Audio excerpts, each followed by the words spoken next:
So I'm often asked how I get the look that I do from stippling. And so I thought I would explain it in a video. I use 3 different size rot ring pens. A 20, 30, and 50, or 0.2, 0.3, and 0.5. Now, typically, when you see someone explaining stippling, and I've watched some videos, they're always the same.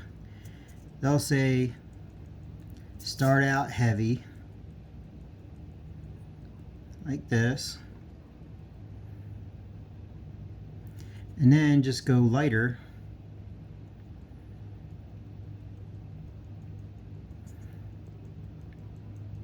as you go, to create that sphere, that light effect.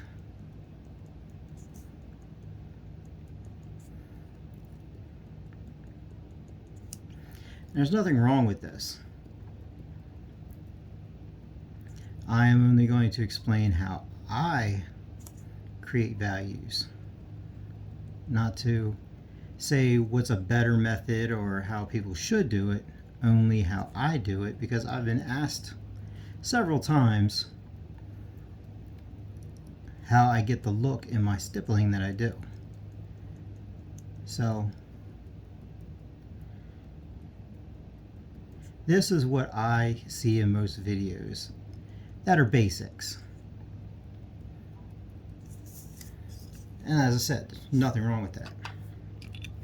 Now, I always talk about layering. And when I say layering, what I mean is that I will start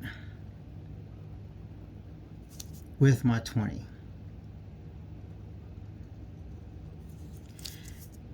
And I will start laying down dots.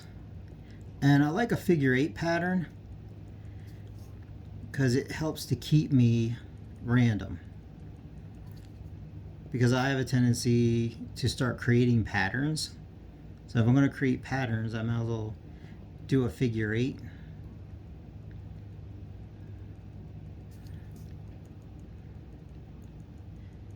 I'm going to try to go through this as fast as I can.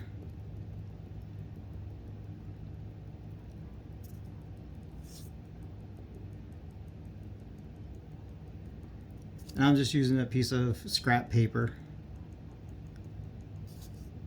I always use rot ring pens, the isograph pens, because I like that you can refill them.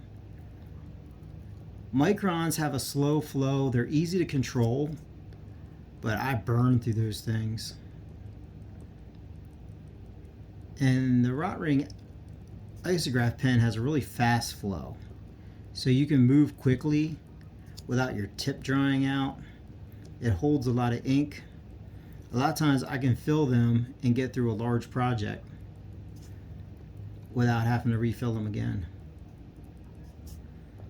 And that's when I'm smart. A lot of times I'll forget and I'll get a third of the way through a project and start running out of ink.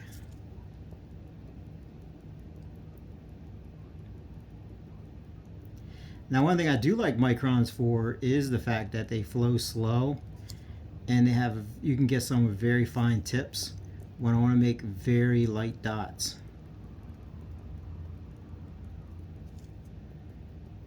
And what I'm doing now is what I call putting down a base shade, which is just my lightest shade. Whatever my lightest value is, I will put that over the whole thing.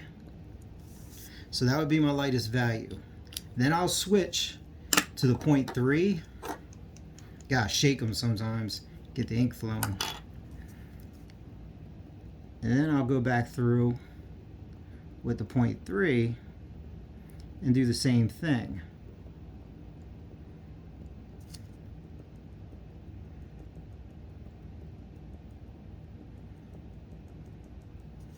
Now, as I said, I'm going through this quickly. Sometimes I'll use the 0.2 twice before I switch to the 0.3 to make it a smoother transition.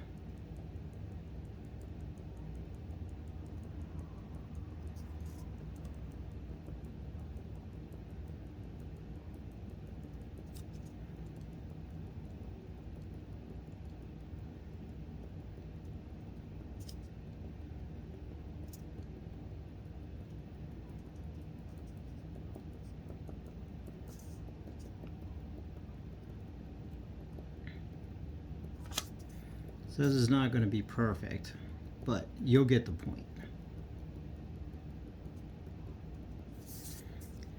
And then after the 0.3, I'll switch to the 0.5.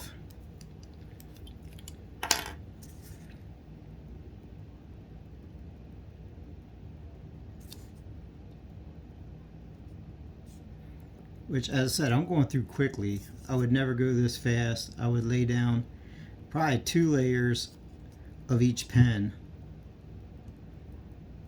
to make the transition as smooth as possible.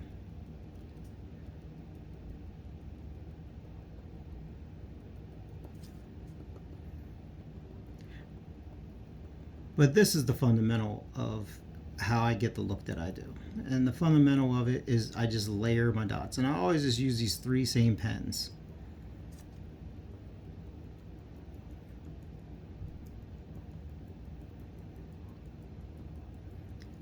Now I will vary it depending on if I'm trying to create a texture.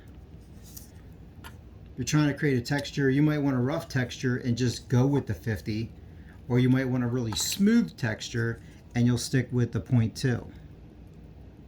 Now I'm going back through with the 0.3 to fill in some of these large gaps because I don't want it to look that rough. Now if this was rough, you could leave it just the way it was. And if you want to smooth something out, if it looks too rough, just use a fine tip and just fill in where you have that large amounts of white showing through.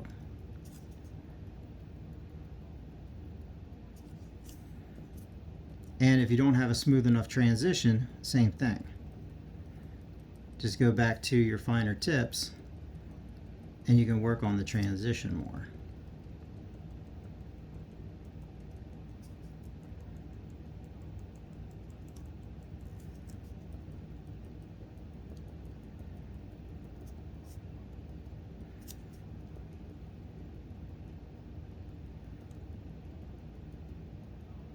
And that's something to always keep in mind with textures is your larger dots will create a rougher texture. And your smaller dots will create a smoother texture. And here, I don't like that there isn't any kind of a smooth transition, so now I switch back to the 0.2,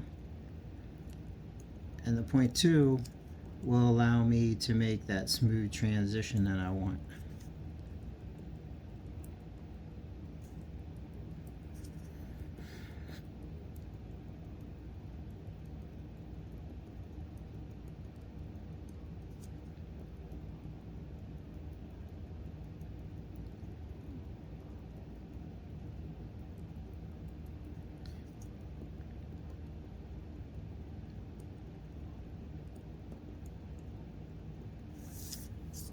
And that is basically how I get the look that I do. And at the very end, I'll take the 50 or 0.5. I always call it 50 SS. And that's when I'll go in real heavy. Because a lot of times I won't get the contrast that I want. So when I'm trying to do this, and like I said, you can do it over and over again and just build up your layers.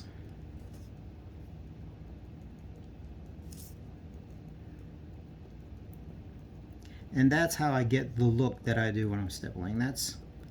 And I like the look. I know it's a lot of work, but at the same time, believe it or not, you can go a lot faster than if you try to nail the value first time.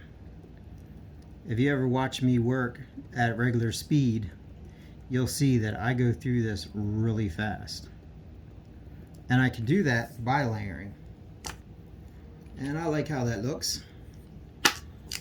And thank you for watching. If you have any questions, put it in the comments and I promise I'll answer your question to the best of my ability. I hope you found this enlightening, entertaining, or interesting.